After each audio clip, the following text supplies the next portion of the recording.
तर बंदूक खरात प्रकरणाचे आता विधानसभेमध्ये पडसाद उमटतात। या प्रकरणी विरोधी पक्षातल्या नेत्यांनी सरकारवर टीका केली आहे। भोंदूबाबामुळे महाराष्ट्राची बदनामी झाली, खरातसोबत ज्यांचे फोटो आहेत त्यांनी राजीनामे द्यावे अशी मागणी काँग्रेस आमदार नाना पटोलेंनी केली। तर पुरोगामी महाराष्ट्रात भोंदूच्या नादी लागायला असे उद्योग करायला लाज वाटत नाही का, असा आक्रमक सवाल ठाकरेंच्या शिवसेनेचे आमदार भास्कर जाधव यांनी विचारलाय। अनेक मंत्री खरातकडून औष्णोजल घ्यायचे, त्यामुळे नराधम अशोक खरातची आणि त्याला भेटणाऱ्यांची HIV टेस्ट करावी अशी मागणी विजय वडेट्टीवारांनी केली आहे।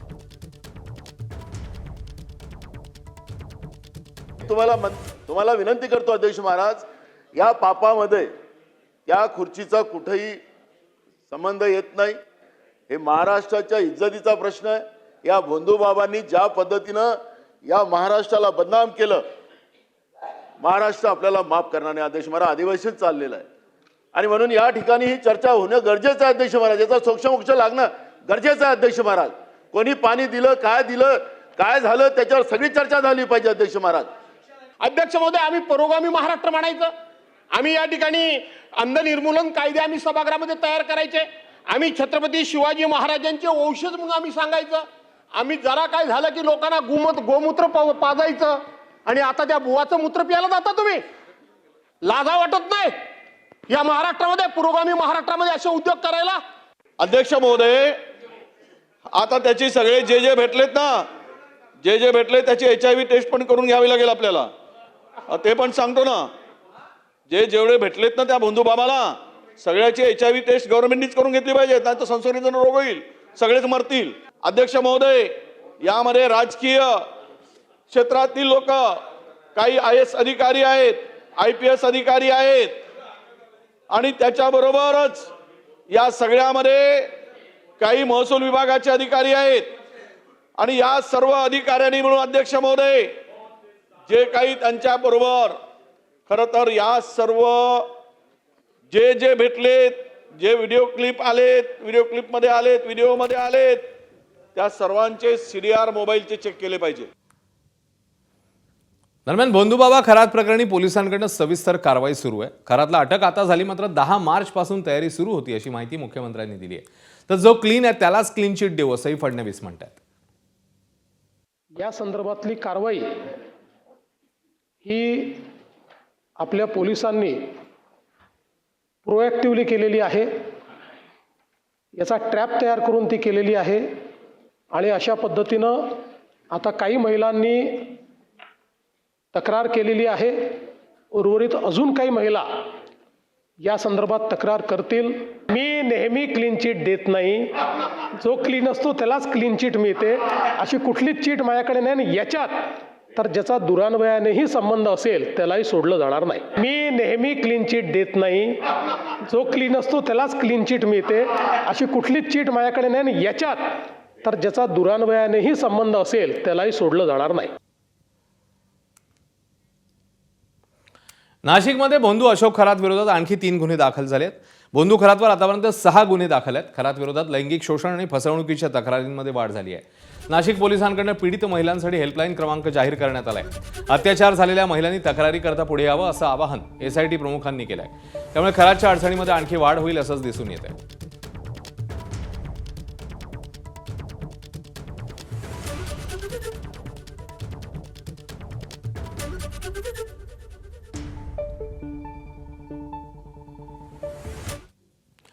तर विकृत भोंदूबाबा अशोक खरात संदर्भात आणखी एक नवी माहिती समोर येते। भोंदूबाबा अशोक खरातला त्याच्या अटकेआधीच व्हिडिओ व्हायरल होण्याची कुणकुण लागली होती।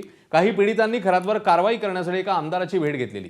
खरातचा व्हिडिओ दाखवत संपूर्ण घटनाक्रम आमदाराला सांगितलेला, तसंच विधानसभेत हा मुद्दा उपस्थित करावा अशी मागणीही केलेली। संबंधित आमदाराने संपूर्ण प्रकरण मग खरातच्याच कानावर घातलं। त्यामुळे संतापलेल्या खरातने एका पीडितेच्या पतीवरच गुन्हा दाखल केला।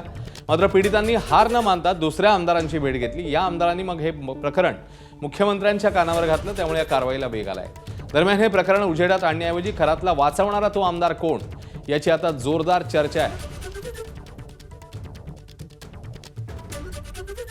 तर अशोक खरातच्या काळ्या कारनाम्यांवरनं महाराष्ट्र हादरलाय। या भोंदू खरातची आज 3ऱ्या दिवशी SIT कडनं चौकशी सुरू आहे। गेल्या 6 तासांपासून खरातची चौकशी सुरू आहे। विशेष तपास पथक प्रमुख तेजस्विनी सातपुतेंकडून चौकशी होतीये। पोलिसांकडून अशोक खरातचं कार्यालय तसंच इतर कागदपत्र तपासणी करत सबळ पुरावे गोळा करण्यात येत आहेत। महिलांना भोंदू खरात कशा पद्धतीने जाळ्यात अडकवत होता याचा सखोल तपास करण्यात येतो.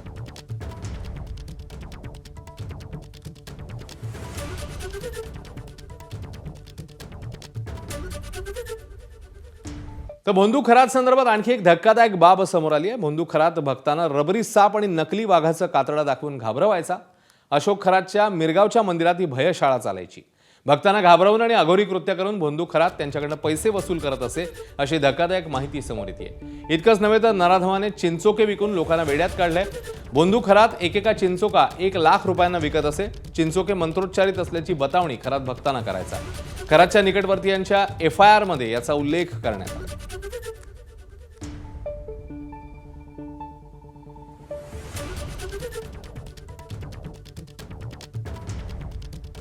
तर ज्या ठिकाणी खरात भक्तांना पूजा विधीसाठी बोलवायचा आणि खोटा नाग किंवा साप दाखवून भक्तांना घाबरवण्याचं काम करायचा, तिथून आढावा घेतलाय आमचे प्रतिनिधी नितीन ओझा यांनी. पाहूया.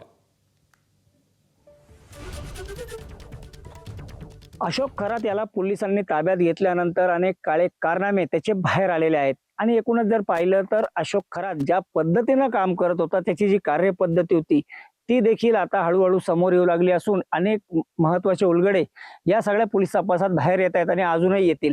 मी आत्ता आहे त्याच्या मिरगाव येथील या ईशान्येश्वर मंदिर परिसरात आणि या ठिकाणचं जर दृश्य पाहिलं तर ही मंदिराची मागची बाजू आहे आणि या ठिकाणी घनदाट अशी झाडं आहेत.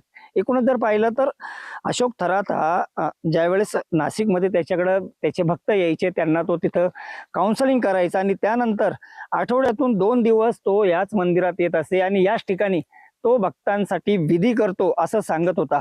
एकूणच जर पाहिलं तर ज्या ज्या घटना ज्या ज्या गोष्टी आता समोर येत आहेत त्यात खूप धक्कादायक असे खुलासे होण्याची शक्यता आहे.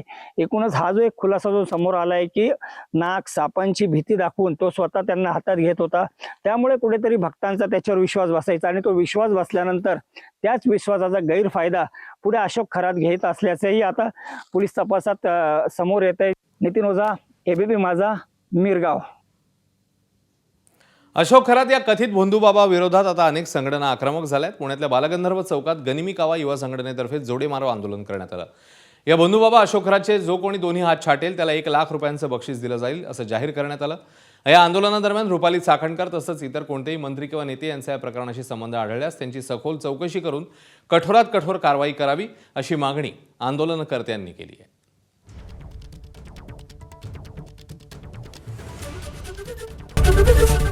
ABP माझा, उघडा डोळे बघा नीट.